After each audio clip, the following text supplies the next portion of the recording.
স্ত্রীকে দেশে রেখে কতদিন স্বামী প্রবাসে থাকতে পারে? অনেক আলেম বলেন 4 বা 6 মাসের অধিক সময় স্ত্রীর কাছে থেকে দূরে থাকলে বউ তালাক হয়ে যায়। অজু থাকা অবস্থায় যদি কোনো খারাপ কিছু সামনে চলে আসে তাহলে কি অজু ভেঙে যাবে? কেউ যদি জামাতে গিয়ে ইমাম রুকুতে থাকা অবস্থায় তাকবীরে তাহরিমা বাঁধে কিন্তু সানা পড়তে পড়তে ইমাম রুকু থেকে উঠে যায় তাহলে কি সেই রাকাত পেয়েছে বলে গণ্য হবে? কাপড়ে রক্ত লাগলে নামাজ হবে? গর্ভপাতের কতদিন পর নামাজ আদায় করা যাবে? মাসিক অবস্থায় আজানের জবাব দেওয়া যাবে কি না? হাতে কলমের কালি থাকলে কি ওযু হবে? বিয়ের পর কাবিনেট টাকা কমানো যাবে কি না? নামাজে দুনিয়াবি চিন্তা আসলে কি করা? খালুজির সামনে কতটুকু পর্দা করব? হাত পা ঢেকে মুখ খোলা রাখলে কি পর্দা হবে না?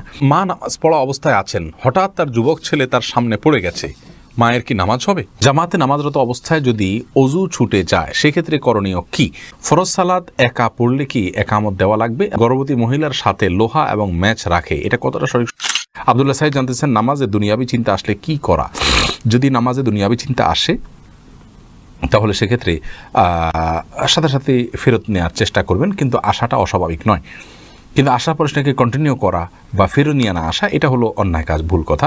মোহাম্মদ রাজিকুল করিম জানতে চেয়েছেন, শুনেছি সিজদায় গিয়ে দোয়া করলে কবুল হয়। জানার বিষয় হলো এটা কি শুধু নামাজের সিজদায়? নামাজ ব্যতীত এমনিতে সিজদা করা যাবে কিনা? যাবে।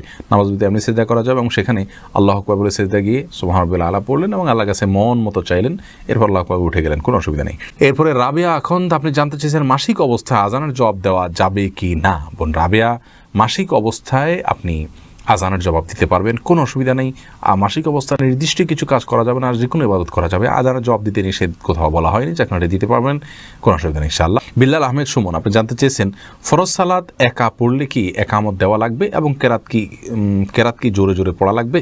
দেখুন ভাই বিলাল, ফরজ সালাত যদি একাও পড়েন সেক্ষেত্রেও আপনি আশপাশে কেউ আপনার একামত শুনে আপনার সাথে যোগ দিতে পারে, সে আশা থেকে একামত পড়ে একামত দিয়ে তারপরে রুকু সিজদার তাসবিহগুলো এই তাকবীরগুলো একটু উচ্চস্বরে পড়বেন জামাতের নিয়তে, যে আপনার সাথে কেউ যেন যোগ দিয়ে শুনে এসে। এটা হলো সুন্নাহ।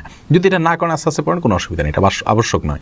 সাইফুল শরীফ আপনি জানতে চেয়েছেন বিয়ের পর কাবিনেট টাকা কমানো যাবে কি না? দেখুন, বিয়ের পরে কাবিনের যে টাকা সেটা যদি স্ত্রী কমিয়ে দিতে চান স্বেচ্ছায়, তিনি যদি কম নেন সেটা তার জন্য জায়েজ আছে। আল্লাহ বলেছেন তিনি যদি কিছু ছাড় দেন ফাকুলু হানিয়াম মারিয়া, তাহলে সেক্ষেত্রে তোমরা সেটা খেতে পারো, ভক্ষণ করতে পারো, ভোগ করতে পারো।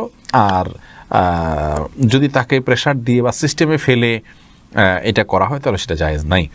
আর উভয় পক্ষ মানে একে অন্যের সাথে বোঝাপড়া করে কমানো, এটাও জায়েজ নাই, এটা মেয়ের অধিকার। বিয়ের পরে চুক্তি হয়ে গেলে এরপর আর উভয় পক্ষের এখানে কিচ্ছু নাই। মেয়ে যদি নিজে থেকে স্বেচ্ছায় খুশি হয়ে ছাড় দেন সেটা তার ব্যাপার সম্পূর্ণ। এমডি ইসমাইল জানতে চেয়েছেন মা নামাজ পড়া অবস্থায় আছেন, হঠাৎ তার যুবক ছেলে তার সামনে পড়ে গেছে, মায়ের কি নামাজ হবে? হবে, কোনো অসুবিধা নেই। যুবক ছেলে সামনে পড়লে যে নামাজ হবে না আমার কোনো কথা নেই। তবে ছেলের নামাজ, মায়ের নামাজ পড়াকালীন সময় তার সামনে তার দৃষ্টির এরিয়াতে পড়ে নামাজ ডিস্টার্ব হয়, এরকম জায়গায় যাওয়া উচিত নয়। তবে মায়ের নামাজ হয়ে যাবে। তারিকুল মুশফি আপনি জানতে চেয়েছেন জামাতে নামাজরত অবস্থায় যদি অজু ছুটে যায় সেক্ষেত্রে করণীয় কি? দেখুন, জামাতে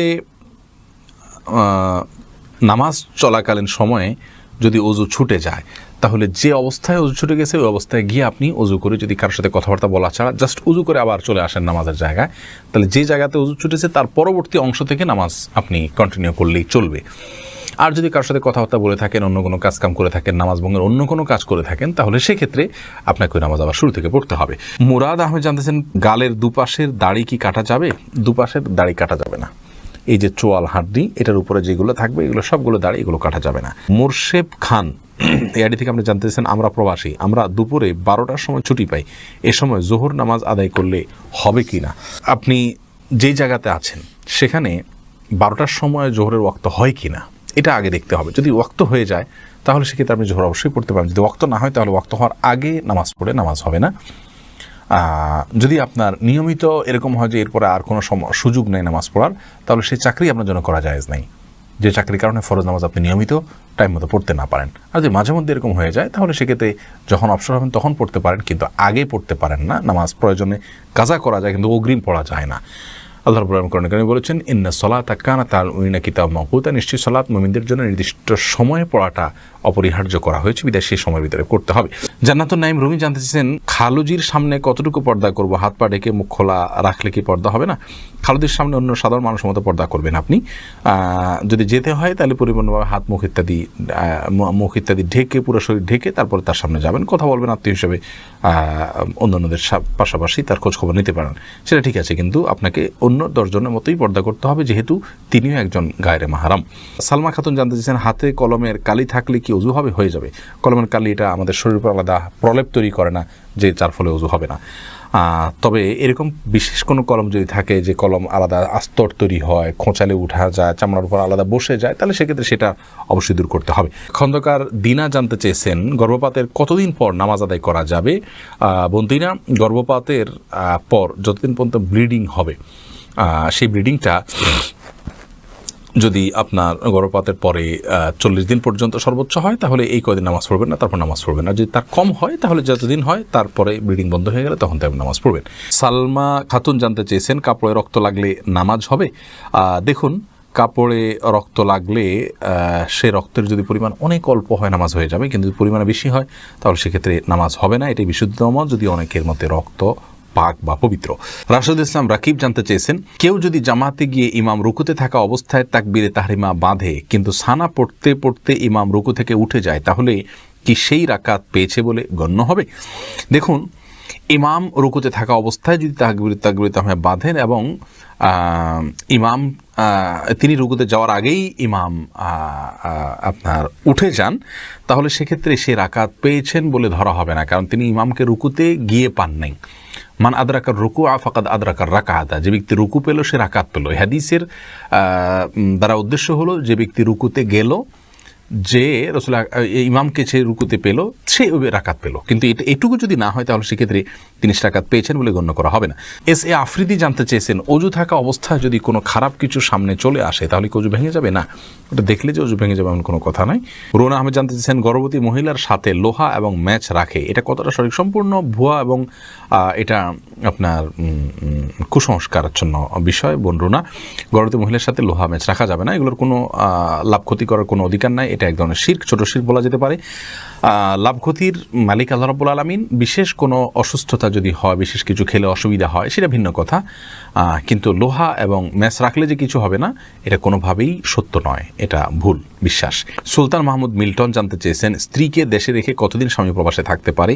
অনেক আলেম বলেন 4 বা 6 মাসের অধিক সময় স্ত্রীর কাছে থেকে দূরে থাকলে বউ তালাক হয়ে যায়। আবার অনেকে বলেন গুনাহ হবে। এ কথাটা কি হাদিস দ্বারা প্রমাণিত? দেখুন, নির্দিষ্ট কোনো মেয়াদ হাদিসে বলা হয়নি যে এই পরিমাণ সময় প্রবাসে থাকতে পারবেন স্ত্রীকে দেশে ফেলে রেখে, এরপরে আর পারবেন না, এরকম কোনো কথা আসলে ফিক্স বলে দেওয়া হয়নি। ওমর রাদিয়াল্লাহু তাআলার একটি উক্তি থেকে 4 মাসের সময়ের কথা, অনেকে বলেন যে 4 মাসে বেশি থাকা যাবে না, এর কম থাকা যাবে। আসলে এটা ভ্যারি করে স্ত্রীর এবং তার অবস্থার উপরে। তারা যদি দু জায়গায় থাকাতে তারা গুনাহে লিপ্ত হয়ে যাবেন এরকম আশঙ্কা থাকে, তাহলে এরকম বিদেশে থাকা জায়েজ নাই। বরং গুনাহ থেকে বাঁচার জন্য তাকে অন্যের সঙ্গে থাকা উচিত, এবং অল্প যে রিজিক হবে দেশে থাকলে সেটার উপরে তুষ্ট থেকে যাওয়া উচিত। যদি এমন হয় যে তারা দূরে থাকার কারণে তাদের মধ্যে এক ধরনের গুনাহের প্রবণতা চলে আসতে পারে, তারা অপরাধে লিপ্ত হয়ে যেতে পারে, এরকম যদি হয়, তাহলে সে অবস্থায় তাদের জন্য এটা জায়েজ নাই, সম্পূর্ণ হারাম। তাহলে আমরা জানলাম যে প্রবাসীর জন্য প্রবাসে থাকার নির্দিষ্ট কোনো মেয়াদ ইসলাম বলে দেয়নি, তবে তার স্ত্রী এবং তিনি উভয় গুনাহ থেকে যতদিন বাঁচতে পারবেন ততদিন তারা থাকতে পারবেন। গুনাহ থেকে যদি বাঁচাটা অসম্ভব হয়ে যায়, তাহলে সেক্ষেত্রে তার জন্য আর প্রবাসে থাকা জায়েজ নেই।